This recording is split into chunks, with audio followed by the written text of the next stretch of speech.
porque agora nós temos a seguinte situação. O Palácio do Planalto, o presidente Lula, o Rui Costa, dizem que a culpa é do Campos Neto. O Galípolo, presidente do Banco Central, indicado pelo presidente Lula, diz que não há culpa. Inclusive, o Fabiano Contarato, que é o presidente da CPI, pergunta, mas não houve uma tentativa do Campos Neto de impedir a liquidação do Master ainda lá em 2024? E o Galípolo disse, não existiu isso. E aí é uma irritação dentro do Palácio, porque há uma estratégia do governo para empurrar o caso Master para o Campos Neto. E tal, o Galípolo dizendo que o Campos Neto não tem nada a ver com isso. O que poderia esclarecer, afinal de contas, de quem é a responsabilidade? Esse tipo de informação que a gente pediu, via Lei de Acesso à Informação, pelo blog, ao Banco Central. Queremos ver os votos para saber quais são as razões. E aí o Banco Central disse, não, os votos vocês não vão ver, vocês vão ver os extratos do voto. Aí forneceram o extrato do voto. O extrato do voto que vetou diz que o Vorcaro não tinha comprovado capacidade financeira e nem a origem dos recursos para assumir o Master. Veja, em fevereiro de 2019. Em outubro de 2019, o Banco Central autoriza, nos dois casos foi por unanimidade na diretoria, e autoriza dizendo, ok, cumpre os requisitos.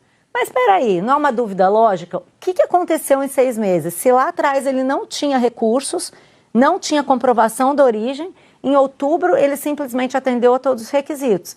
Eu recorri ao pedido de lei de acesso à informação. E o Banco Central responde que essas são informações estratégicas e que isso poderia afetar a concorrência, gerar uma desvantagem competitiva.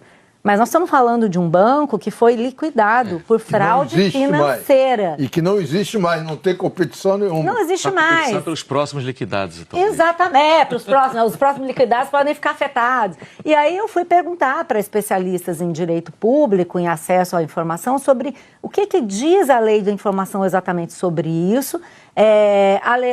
E o que eu fui informada sobre pelo pessoal da FIC Sabendo é que a lei de acesso à informação, claro, você não pode quebrar sigilo à toa, mas se você tem um caso de interesse público, em que pode haver inclusive agentes públicos envolvidos em malfeito que levou ao crescimento de uma fraude financeira, a gente sabe que tem os dois ex-chefes do Banco Central que receberam dinheiro do Vorcaro, isso está provado. Então, poderia haver uma abertura desse sigilo para que a gente entendesse o que foi que o Vorcaro apresentou de recurso que fez com que o Banco Central autorizasse, falasse, tudo bem, você tem o dinheiro, você conseguiu comprovar a origem de recursos, mande...